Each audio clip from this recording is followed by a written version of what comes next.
ఇది చేయలేదు.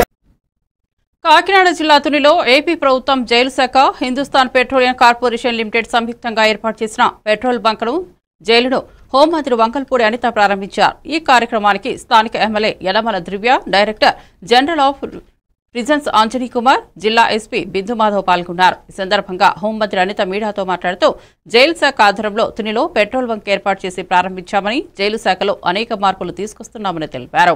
రాజమహేంద్రవరం కారాగారం పరిధిలో 4 పెట్రోల్ బంకులు ఉన్నాయని, ఈ పెట్రోల్ బంకులు స్వయంగా ఖైదీలే నిర్వహిస్తున్నారని హోంమంత్రి తెలిపారు.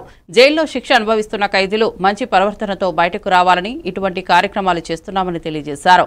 లా అండ్ ఆర్డర్ సమస్యలు తలెత్తకుండా అన్ని నియోజకవర్గాల్లో సీసీ కెమెరాలు ఏర్పాటు చేస్తున్నామని వెల్లడించారు. 600 గజాల స్థలంలో పెట్రోల్ బంక్ ఒకటి ప్రిజన్స్ వెల్ఫేర్ విషయంలోనే కానీ వాళ్ళు మెయింటెనెన్స్ చేసే విధంగా ఈ రోజు ఒక పెట్రోల్ బంక్ ఓపెన్ చేయడానికి ఈ రోజు ఇక్కడికి రావడం జరిగింది. ఈ కార్యక్రమంలో మన ప్రిజన్స్ డీసీ గారు, అదేవిధంగా కాకినాడ ఎస్పీ గారు, అదేవిధంగా లోకల్ ఎమ్మెల్యే దివ్య గారు అందరం కూడా ఇక్కడికి రావడం జరిగింది. మున్సిపల్ చైర్పర్సన్స్, అదేవిధంగా ప్రజాప్రతినిధులు, డిపార్ట్మెంట్ వాళ్ళు, అదేవిధంగా వరప్రసాద్ గారు, రవికిరణ్ గారు అందరూ కూడా ఇక్కడికి రావడం జరిగింది. అందరికీ కూడా పేరు పేరైన ధన్యవాదాలు తెలియజేసుకుంటున్నా. ఎస్పెషల్లీ ఈ రోజు మేము వచ్చిన తర్వాత జైల్ ప్రిజన్స్ కి సంబంధించి వెల్ఫేర్ విషయంలో అనేకమైన మార్పులు తీసుకురావడం, అదేవిధంగా అనేకమైన పరిణామాలు తీసుకురావడం కూడా మీరు చూస్తున్నారు.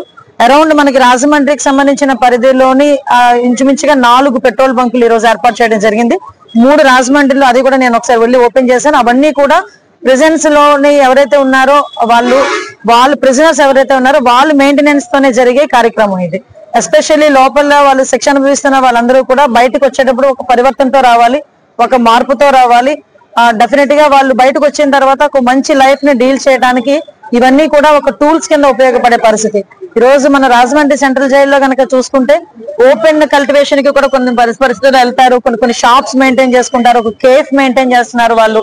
ఆ కేఫ్ మెయింటెనెన్స్ కి కూడా నేను లాస్ట్ టైం వెళ్ళడం జరిగింది. ఒక కేఫ్ మెయింటైన్ చేయడం కానీ, హోటల్స్ మెయింటైన్ చేయడం కానీ, ఇవన్నీ కూడా లోపల వాళ్ళు ఎవరైతే జీవిత ఖైదీలు అనుభవించే వాళ్ళు కానీ, ఖైదీ అనుభవించే వాళ్ళందరూ కూడా మంచి ప్రవర్తన రావాలి. రేపు పొద్దున్న వాళ్ళు శిక్ష అయిపోయిన తర్వాత పూర్తయి బయటకు వెళ్ళిన తర్వాత కూడా వాళ్ళు ఒక మంచి లైఫ్ డీల్ చేయాలనే ఉద్దేశంతో గవర్నమెంట్ తీసుకునే నిర్ణయం. అదేవిధంగా ప్రతి చోట కూడా ఎక్కడ కూడా లా అండ్ ఆర్డర్ కి ఇబ్బంది లేకుండా అన్ని కాన్స్టిట్యుయెన్సీ పరిధిలోని కూడా సీసీ కెమెరాస్ ఏర్పాటు చేయడానికి కూడా ఈరోజు కంకణం కట్టుకున్నాం. అదేవిధంగా సెంట్రల్ జైల్స్ లోని కూడా లాస్ట్ 5 సంవత్సరాలు ఈవెన్ ప్రిజన్స్ లో కూడా సీసీ కెమెరాలు పనిచేయని పరిస్థితిలో ఈ రోజు మళ్ళా మేము ఎన్డీఏ కూటమి వచ్చిన తర్వాత అన్ని చోట్ల కూడా సర్వేలెన్సెస్ ఉండాలనే ఉద్దేశంతో ఆఖరి ప్రిజన్స్, అదేవిధంగా మాక్సిమం విలేజ్ వైజ్ గా కూడా సీసీ కెమెరాలు పెట్టేదానికి మేము ముందుకెళ్తున్నాం.